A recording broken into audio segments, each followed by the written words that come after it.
परिमेय संख्याएं क्या होती हैं? परिमेय संख्याएं क्या होती हैं? ठीक है, तो मैं लैंग्वेज की भाषा ही लिख रहा हूँ, आराम से देखो क्या होती हैं परिमेय संख्याएं। ठीक है, वह संख्याएं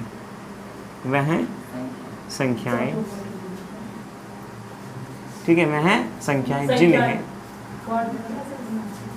जिन्हें P/Q के रूप में लिखा जा सकता है, परंतु Q बराबर 0 नहीं हो सकता। Q naught is equal to 0 होना चाहिए। एग्जाम्पल जैसे कि 1/2 माइनस हो या प्लस, ठीक है, जो P/Q के रूप में होंगी, बस Q का मान 0 नहीं होना चाहिए। दूसरा मैंने लिख दिया 7, क्या ये परिमेय संख्या है? बिल्कुल जी, ये परिमेय संख्या है। क्यों? क्योंकि इसके बटे में हम 1 लिख सकते हैं। हमने लिख दिया कहीं -2, क्या ये परिमेय संख्या है? बिल्कुल जी। Q का मान कुछ भी हो सकता है, पर नॉट इज इक्वल टू 0। ठीक है जी, 0 नहीं आना चाहिए, बाकी सब कुछ भी आ जाओ, 0 नहीं आना चाहिए। जैसे कि 3/2 और उसके बाद 9/4, ठीक है, डॉट डॉट डॉट इत्यादि,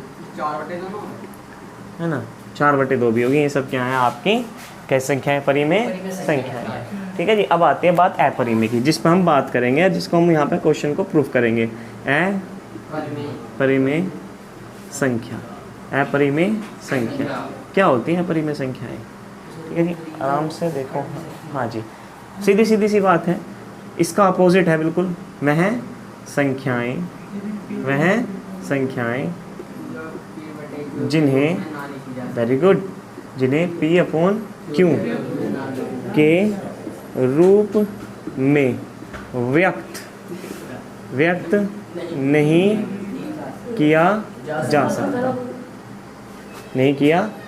सकता है। अपरिमेय संख्याएं कहलाती हैं। ठीक है, एग्जाम्पल जैसे √2, √3, √5, πe। ठीक है जी, ये आपके वैसे सिलेबस में नहीं है, पर फिर भी लिख लो। पाई तो पूछ भी सकता है कि कैसी संख्या है, तो ये भी अपरिमेय और ये भी अपरिमेय। ठीक है जी, हाँ, √4 इसने सही बताया। √4 परिमेय किस लिए है?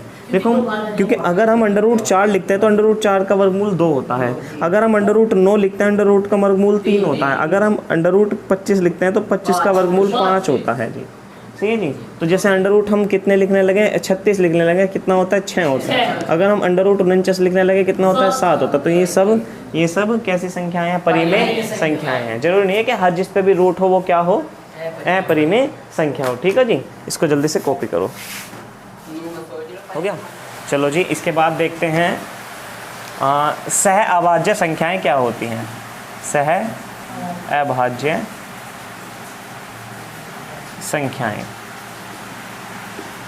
इसको हम 2 तरीके से देख सकते हैं। हाँ, इसको 2 तरीके से देख सकते हैं। इसको कैसे? पहला, वह संख्याएं जिनका GDC, आपने GDC नहीं पढ़ा होगा। ठीक है जी, ग्रेटेस्ट कॉमन डिवाइजर, ये ठीक है आपने पढ़ा है, पर HCF क्या पढ़ा है? HCF को ही क्या कहते हैं? मतलब GCD कहते हैं जी। वह संख्याएं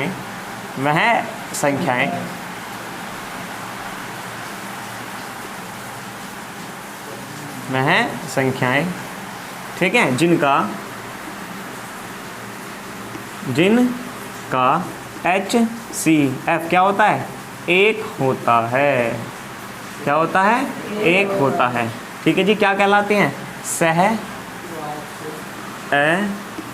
अभाज्य संख्याएं कहलाती हैं। सहभाज्य संख्याएं कहलाती हैं। अब सर जी इसका मतलब क्या है? सहभाज्य संख्याएं जिनका GCD या HCF क्या हो? 1 हो, जिनमें क्या हो? 1 हो। ठीक है जी, या वह संख्याएं जिनमें उभयनिष्ठ क्या हो? 1 हो, या सार्वनिष्ठ क्या हो? 1 हो। कितने तरीके से बता सकते हो आप पता नहीं कितने तरीके से इसकी परिभाषा दे सकते हो। अथवा करके एक डेफिनेशन ये भी बन गई।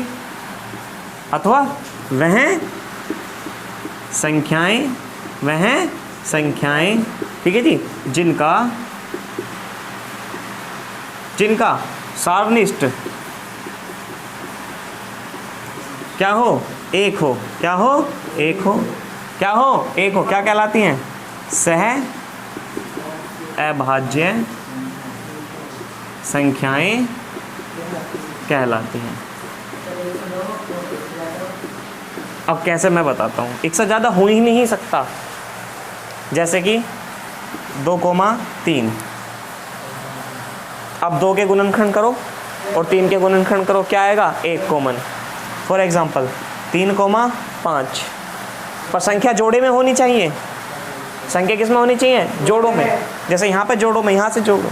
अब आप 3 के गुणनखंड लिखोगे 3,1, 5 के लिखोगे 5, या 5 गुना 1, 3 गुना 1, 7। बताओ, बिल्कुल लिख सकते हैं, नहीं लिख सकते। इसके अलावा पक्का, इसके अलावा उल्टा भी लिख सकते हो, आप उल्टा भी लिख सकते हो। तो पता चला आपको सहभाज्य संख्याएं क्या होती हैं, सिंपल सी भाषा में, जिनका क्या GCD या HCF, या क्या हो, सार्वनिष्ठ कितना हो, 1, सार्वनिष्ठ क्या हो, 1 हो, या उभयनिष्ठ क्या हो, 1 हो, क्या कहलाती हैं, सह अभाज्य संख्याएं कहलाती हैं। समझ में आई जी आपके, ठीक है। इसको कॉपी करो, ठीक है, आराम से देखो, समझो। चलो देखिए जी, अब हम जो पढ़ने जा रहे हैं वो बहुत महत्वपूर्ण, अगर आपसे वो नहीं आता तो आप कुछ नहीं कर पाएंगे। अगर ये कथन आपसे नहीं आता तो फिर आप नहीं प्रूव कर सकते कि √2 क्यों अपरिमेय संख्या है, √5 कैसे अपरिमेय संख्या है, √3 कैसे अपरिमेय संख्या है। अगर ये प्रमेय आपसे नहीं आती, प्रमेय क्या है, प्रमेय या आप इसे क्या बोल सकते हो, कथन, क्या बोल सकते हो, कथन बोल सकते हो। सही है जी। अच्छा है क्या, कुछ नहीं, कुछ खास नहीं है। माना या मान लीजिए P एक अभाज्य संख्या है। आप जानते हो अभाज्य क्या होता है, 2 जो खुद से कटे, 2, 3, 5, 7, 9, नहीं 3 से कट जाएगा, 11, ठीक है। तो माना P एक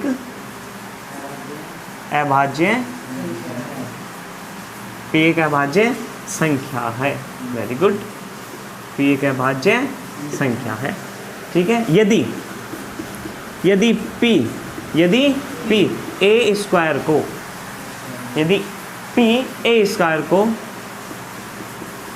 विभाजित,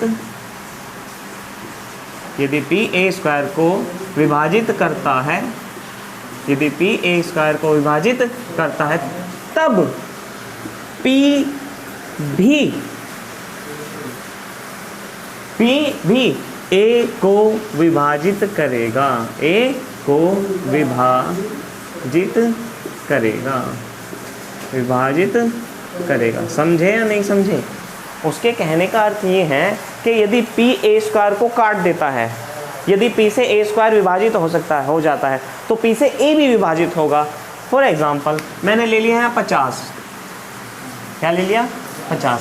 ये भैया मैंने ले लिया यहाँ पे सीधा सा ले लिया मैंने आपका 225, क्या ले लिया, 225 और बटे में ले लिया मैंने 15, क्या ले लिया।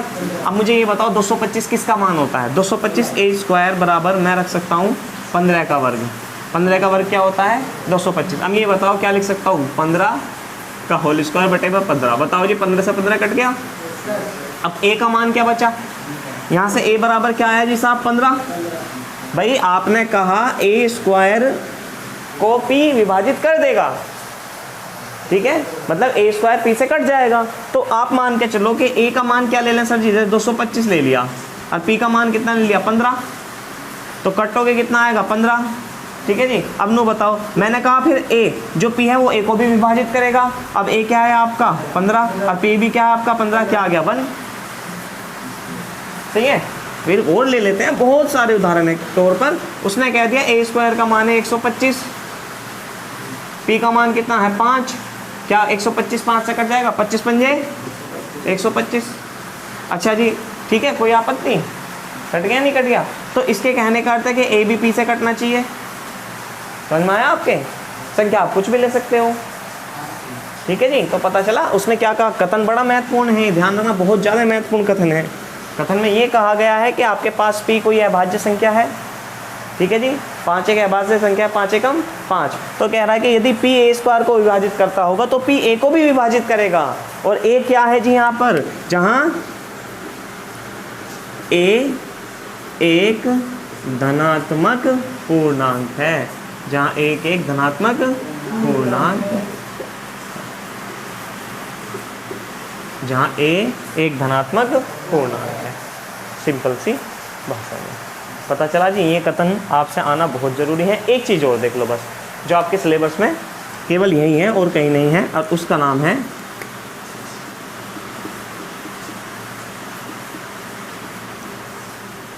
विरोधोक्ति विधि। कौन सी विधि है? विरोधोक्ति विधि। क्या है जी? विरोधोक्ति विधि। क्या होती है विरोधोक्ति विधि? यह एक तरह का क्या होता है जी? विरोधाभास होता है। क्या होता है? यह एक प्रकार का, यह एक प्रकार का विरोधाभास होता है। विरोधाभास होता है। विरोधाभास का मतलब कैसा सर जी? कि हमने कहा परिमेय, उसका उल्टा अपरिमेय। मतलब परिमेय प्रूव करना था, क्या मान के चले? अपरिमेय।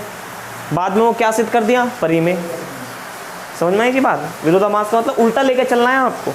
वो कहेगा √2 क्या है? अपरिमेय। आपको क्या मान के चलना? परिमेय। समझ में आई जी बात? तो विरोध उल्टा हो गया बिल्कुल। और अब वो परिमेय नहीं होगा तो क्या रहा होगा? अपरिमेय।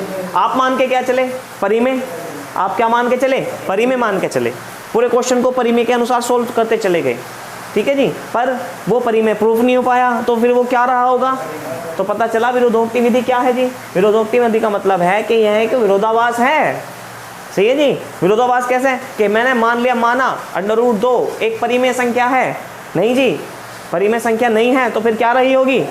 उसी को कहते हैं आपको विरोधोक्ति विधि कहते हैं। तो यह एक क्या होता है जी? विरोधाभास होता है जो अपोजिट चलता है। परिमेय का अपरिमेय चलेगा, अपरिमेय का परिमेय चलेगा, ठीक है जी। इसको कॉपी करो। Last year. चलो जी, क्वेश्चन देखिए साहब, क्या बोला है क्वेश्चन में? सिद्ध कीजिए कि √2 एक अपरिमेय संख्या है।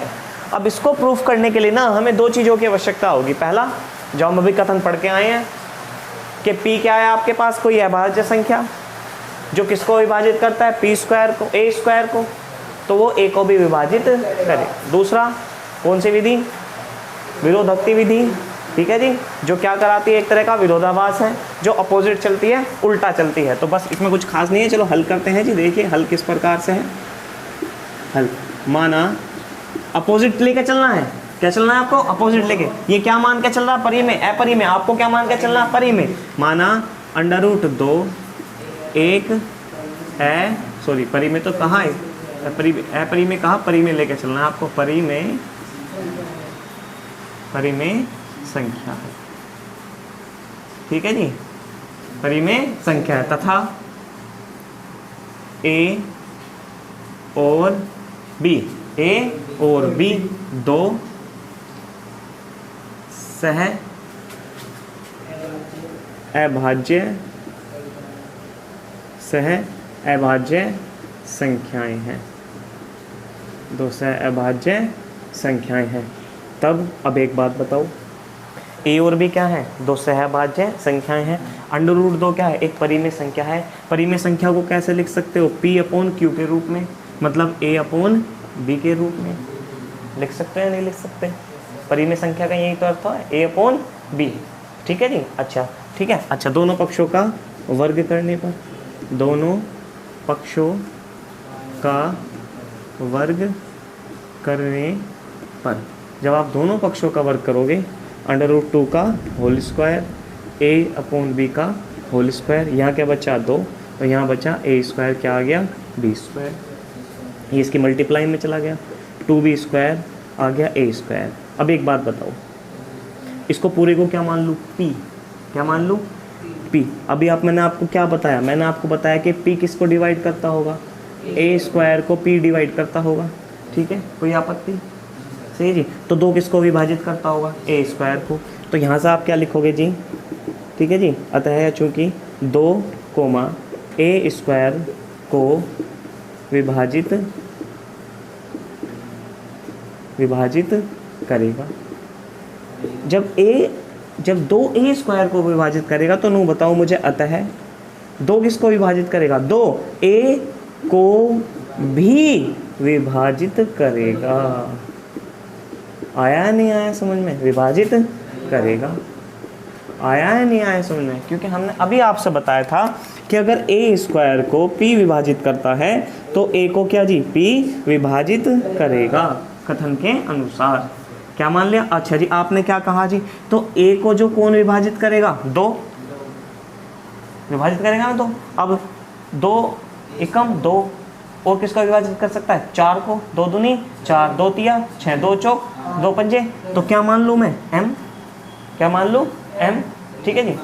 m ऐसा है कि देखो जी, 2 का गुणज भी तो हो सकता है ना, 2 का गुणज 2 एकम 2, 2 दूनी 2 तिया 2 चौक 2 पंजे, कितने भी गुणज हो सकता है, जरूरी थोड़ी नहीं है, ठीक है जी। हाँ, तो लिख लेना, जहाँ m एक पूर्णांक है, एक पूर्णांक है, ठीक है जी। अतः m बराबर क्या ले सकते हो, 1 2 3 ऐसे लिख सकते हो, 2 एकम 2 दूनी 2 तिया, कोई आपत्ति।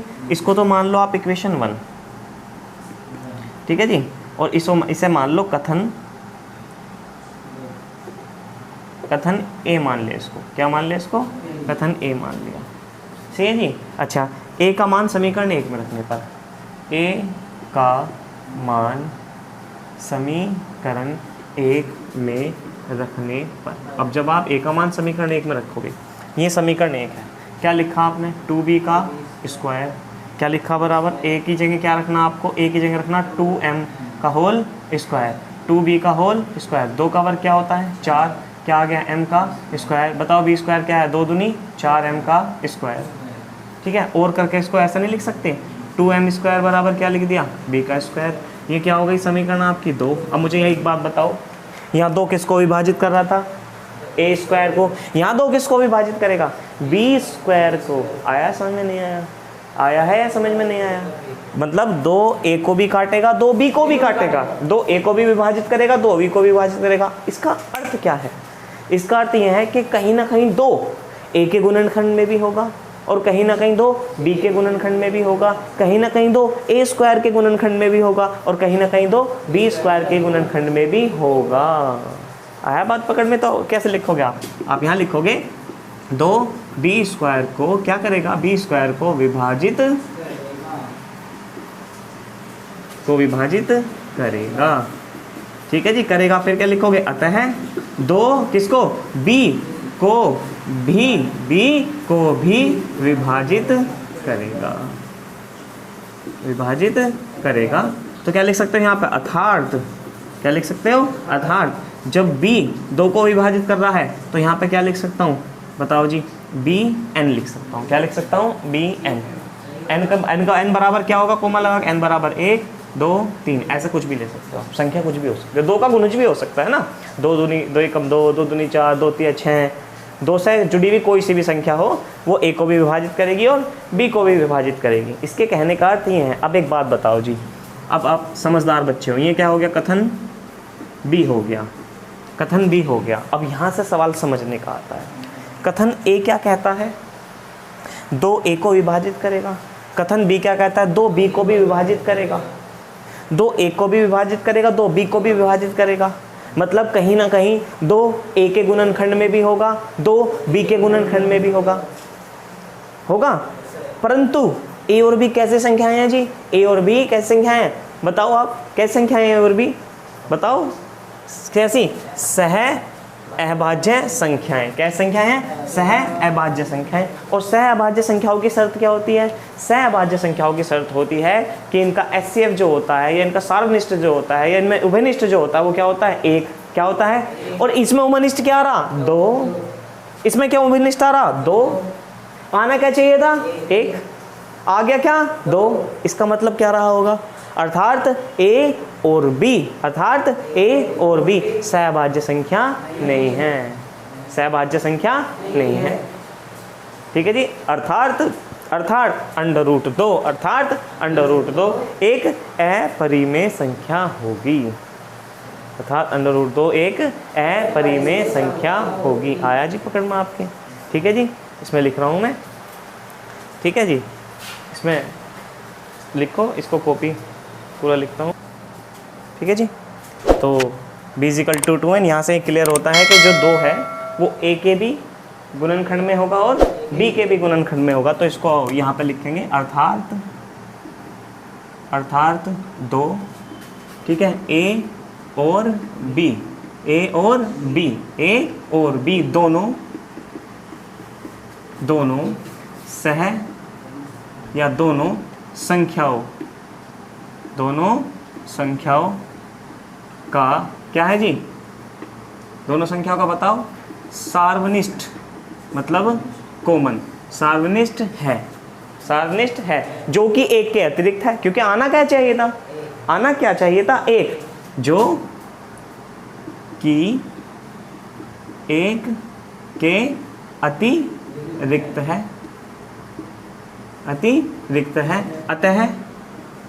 अतः यह क्या है बताओ आप, मैंने भी लिखवाया था लैंग्वेज में। अतः यह क्या है, विरोधति विधि के अनुसार यह एक विरोधाभास है, यह क्या है, एक विरोधाभास है। ठीक है जी, है नहीं है भाई, आपको दिखाना क्या था मुझे ये बताओ आप, आपको दिखाना क्या था, 1 दिखाना था, क्या आना था, दोनों का HCF क्या आना था, 1 आना था, दोनों का GDC क्या आना था, 1 आना था, दोनों में कॉमन क्या आना था, 1 आना था, आया क्या 2। ठीक है जी, तो क्या लिखोगे, अर्थात है यह एक क्या है, विरोधाभास है। अतः इस प्रकार या इस दशा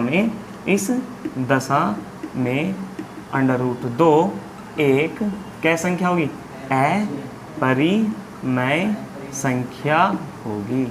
अपरिमेय संख्या होगी।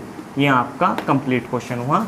ऐसे आप इसमें अंडर रूट 3 प्रूफ कर सकते हो, 2 की जगह क्या रख सकते हो, अंडर रूट 3 रख सकते हो, और अंडर रूट 3 की जगह अंडर रूट 5 रख सकते हो, या under root 2 minus under root 3 रख सकते हो, या under root 5 minus under root 2 रख सकते हो, या under root 5 plus under root 3 रख सकते हो। ठीक है जी, ये सारी संख्याएँ सेम है, क्वेश्चन करने का तरीका सेम है, तो आप इसको ऐसे हल कर सकते हो। ठीक है जी।